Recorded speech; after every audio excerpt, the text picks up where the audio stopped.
What's up everyone? क्या आप तैयार हैं एक ऐसी स्टोरी के लिए जिसमें मोहब्बत है, धोखा है और एक बहुत ही खतरनाक भूत की एंट्री है। आज हम बात करने वाले हैं क्रिस्टीना जॉर्जिना रोसेटी की poem the our and the ghost की। भूत से मिलने से पहले उसकी क्रिएटर से मिलना तो बनता है ना। तो कौन थी क्रिस्टीना रोसेटी? सोचो, मिड 1800s का लंदन, विक्टोरियन इरा चल रहा था। उस टाइम लोग जितने ज्यादा प्रॉपर और संस्कारी दिखते थे उतने ही वो डार्क, मिस्टीरियस और गोस्टली स्टोरीज के दीवाने थे। क्रिस्टीना रोसेटी वहां की गॉथिक क्वीन थी। वो प्री रैफेलाइट ब्रदरहुड से जुड़ी थी और उनकी पोएम्स में हमेशा डीप इमोशंस, रिलीजन और ट्रैजिक लव का मिक्स होता था। अब आते हैं हमारी आज की पोएम पर, the our and the ghost. ये कोई नॉर्मल लव स्टोरी नहीं है, ये एक सुपरनैचुरल ड्रामा है। तो सीन कुछ ऐसा है, एक ब्राइड है, एक ग्रूम है और उनकी शादी की रात है। लेकिन प्लॉट ट्विस्ट, एक पुराना आशिक जो अब भूत बन चुका है, वो अपनी एंट्री मारता है अपना हिसाब बराबर करने के लिए। ये जंग है पास्ट और प्रेजेंट के बीच। क्या वो भूत ब्राइड को ले जाएगा या ग्रूम अपनी दुल्हन को बचा पाएगा? फिक्र मत करो, हम एक एक स्टैंजा करके पूरी कहानी डिकोड करेंगे ताकि आपको एग्जाम में कोई टेंशन नहीं हो। ऑलराइट, शुरुआत होती है एक कन्वर्सेशन से। पहले हम सुनेंगे ब्राइड की चीख पुकार और फिर ग्रूम का रिप्लाई। सुनिए। O love love hold me fast, he draws me away from thee, I can not stem the blast nor the cold strong sea. दोस्तों, पहले ही डायलॉग में सीन एकदम इंटेंस है। ब्राइड अपने पति यानी ग्रूम से कह रही है, मुझे जोर से पकड़ लो। क्यों? क्योंकि उसे फील हो रहा है कि कोई इनविजिबल फोर्स उसे खींच रहा है। वो कह रही है कि ये फोर्स इतना स्ट्रांग है जैसे समुद्र की ठंडी लहरें या कोई तेज तूफान। उसे दूर पहाड़ों के बीच से एक अजीब सी रोशनी दिख रही है और उसे लग रहा है कि वो रोशनी सिर्फ उसके लिए है, जैसे मौत उसे बुला रही हो। अब सुनते हैं बेचारे ग्रूम का रिएक्शन, जिसे कुछ पता ही नहीं है। I have thee close, my dear, no terror can come near, only far off the northern light shines clear. Groom यहाँ एकदम कूल हीरो बनने की कोशिश करता है। वो कह रहा है, अरे टेंशन मत लो, मैंने तुम्हें पकड़ा हुआ है, कोई भूत वूत तुम्हें हाथ नहीं लगा सकता। जो रोशनी ब्राइड को मौत का इशारा लग रही है, ग्रूम उसे देखकर कह रहा है, वो तो बस northern lights, it's just nature.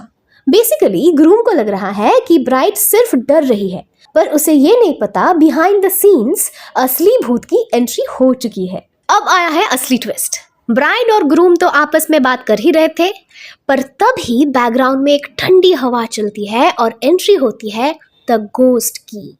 और भाई, ये भूत कोई रैंडम भूत नहीं है, ये है हमारा ब्राइड की ex lover. Come with me fair and falls to our home, come home, it is my voice that calls.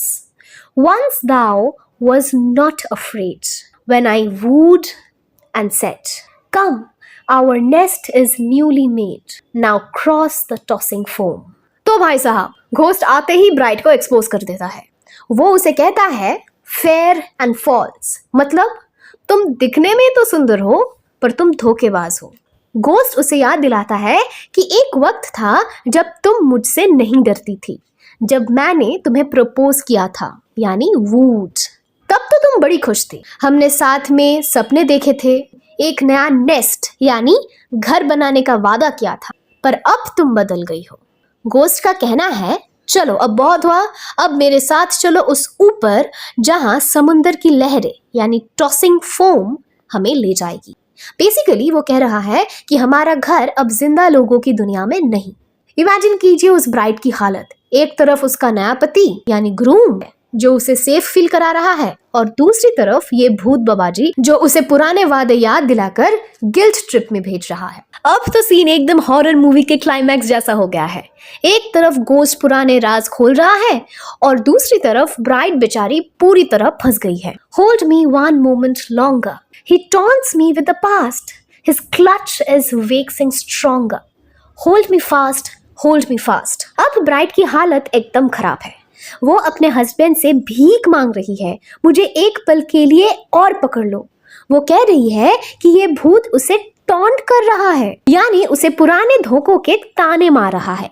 Bride को फील हो रहा है कि भूत की पकड़ यानी क्लच और भी मजबूत हो रही है। और सबसे खतरनाक बात, वो कह रही है ओह बिटर वोज ऑफ ओल्ड, मतलब जो कस्में वादे उसने पहले किए थे वो अब उसके लिए जहर बन गए हैं। वो भूत उसकी सोल को खींच रहा है ताकि वो उसके साथ उस ठंडी अंधेरी दुनिया में चली जाए। लेकिन ग्रूम वो अभी भी डिनायल में है। ग्रूम कह रहा है मुझ पर लीन करो और अपनी आंखें बंद कर लो। यहाँ कोई भूत नहीं है, सिर्फ मैं हूं, तुम हो, धरती है और आसमान है। थोड़ा दिमाग से काम लो, यानी बी वाइज, ये सब तुम्हारा वहम है। अब घोस्ट वॉइस ने तो ग्रूम की लाइंस कॉपी करके उसकी ही बेइज्जत कर दी। ग्रूम ने कहा था लीन ऑन मी, और अब घोस्ट वही वर्ड्स यूज करके ब्राइड को अपनी तरफ खींच रही है। Lean on me, come away, I will guide and study, come for I will not stay. Come, for house and bed are ready. Ghost कह रहा है मुझ पर लीन करो, मैं तुम्हें रास्ता दिखाऊंगा। Ghost कह रहा है कि मेरे पास वेट करने के लिए टाइम नहीं बची। और देखो कितनी क्रीपी बात कही उसने, house and bed are ready. यहाँ हाउस का मतलब कोई बंगलो नहीं बल्कि ग्रेव यानी कब्र है। वो कह रहा है कि मौत की नींद सोने के लिए बेड तैयार है। For better and worse, for life and death. ये वही वर्ड्स है जो शादी के वचन में कहे जाते हैं। घोस्ट कह रहा है कि हमारा असली रिश्ता तो मौत के बाद शुरू होगा। Go on with shortened breath, मतलब जैसे ही तुम्हारी सांस रुकेगी मेरी जीत हो जाएगी। चलो अब हमारी पुरानी कस्मों को पूरा करने का वक्त आ गया है। ये actually till death do us apart का पूरा उल्टा वर्जन है। घोस्ट कह रहा है कि डेथ ही हमारे वोस को क्राउन करेगा, यानी पूरी करेगा। हमारे वादे डेथ के बाद ही पूरे होंगे। अब ब्राइड को समझ आ गया है कि वो भूत से नहीं बच सकती। अब वो अपने पति यानी ग्रूम को अपना लास्ट गुड बाय बोल रही है। ये स्टैंजा बहुत ही इमोशनल और ट्रैजिक है, ध्यान से सुनिए। One moment, one more word, while my heart beats still, while my breath is stirred by my fainting will. Bride कह रही है बस एक पल और, बस एक आखिरी बात कहने दो। उसकी सांसें उखड़ रही है और उसका दिल अभी भी धड़क रहा है, पर उसे पता है कि वक्त खत्म हो चुका है। वो अपने ग्रूम से एक अजीब रिक्वेस्ट करती है, ओ friend forsake me not, forget not as I forgot। वो कहती है मेरे दोस्त यानी पति, मुझे छोड़ना मत। मैंने तो पुरानी कस्में तोड़ दी थी, अपने घोस्ट लवर को भुला दिया था, पर तुम मेरे लिए अपनी फेथ यानी वफादारी बनाए रखना। और सबसे क्रीपी और sad ending line, perhaps I may come to thee. वो कहती है कि शायद किसी ठंडी सर्दी रात में मैं एक भूत बनकर तुमसे मिलने आऊंगी। मतलब जो लड़की अभी भी जिंदा है वो मान चुकी है कि अब से कुछ ही सेकंड्स में वो भी एक घोस्ट बन जाने वाली है। Nay, peace, my darling, peace. Let these dreams and terrors cease. Who spoke of death or change or aught but ease? Groom कह रहा है शांति मेरी जान, शांति। Nay, peace, my darling, peace. इन बुरे सपनों और डर को खत्म करो यानी सीज करो। वो इतना ज्यादा ओब्लिवियस है कि वो पूछ रहा है Who spoke of death? यानी अरे मौत की बात कौन कर रहा है? यहाँ तो सब कुछ बहुत आराम से चल रहा है, यानी ease, everything is at ease right here. भाई इमेजिन करो, ब्राइड को भूत दिख रहा है, उसे अपनी मौत दिख रही है और ग्रूम को अभी भी लग रहा है कि उसे बस एक बुरा सपना आया है। ये ग्रूम का जो ओवर कॉन्फिडेंस है ना, यही इस पोएम का सबसे बड़ी ट्रेजेडी है।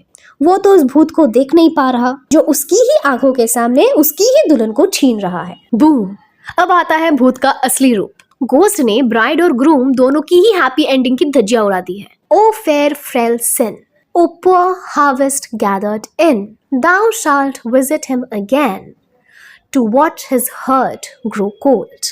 घोस्ट अब ब्राइड को कहता है ओ फेयर फ्रेल सिन, मतलब ए सुंदर पर कमजोर गुनहगार। वो उसे एक पुअर हार्वेस्ट कहता है, यानी एक ऐसी फसल जो कट ली गई है पर उसका कोई फायदा नहीं। अब भूत एक ऐसी बद्दुआ देता है जो रूह कपा दे। वो कहता है हाँ तुम अपने पति के पास वापस आओगी, लेकिन एज अ घोस्ट। तुम देखोगी कि कैसे उसका दिल तुम्हारे लिए ठंडा यानी कोल्ड होता जा रहा है। तुम वही दर्द महसूस करोगी जो मैंने महसूस किया था जब तुमने मुझे छोड़ा था। To see one much more fair, fill up the vacant chair, fill his heart, his children bear, while thou and I together in the outcast weather toss and howl and spin. Ghost कहता है तुम एक भूत बनकर देखा करोगी कि कैसे तुम्हारे इस पति की जिंदगी में कोई और लड़की मच मोर फेयर आ जाएगी। वो तुम्हारी खाली कुर्सी यानी वैकेंट चेयर पर बैठेगी, उसके बच्चे होंगे और तुम्हारा पति तुम्हें भूल जाएगा। और हम दोनों यानी भूत और ब्राइट, हम मौत की अंधेरी दुनिया में यानी आउटकास्ट वेदर में हाउल और भटकते हुए हमेशा के लिए साथ रहेंगे। बेसिकली भूत ने ब्राइट को ग्रूम से छीन लिया है और ग्रूम को एक दिन उसे भूलने की सजा सुना दी है। क्या जबरदस्त एंडिंग है। क्रिस्टिना रोसेटी ने दिखाया है कि पास्ट को भुलाना इतना भी आसान नहीं होता। पुरानी कस्में यानी ओल्ड वोज हमेशा पीछा करती है। तो आज के लिए बस इतना ही। जुड़े रहिए हमारे चैनल के साथ, सब्सक्राइब कीजिए और कमेंट में जरूर बताएं नेक्स्ट वीडियो हम किसके ऊपर बनाएं। मिलूंगी आपसे अगले वीडियो में, तब तक के लिए कीप लविंग द जर्नी।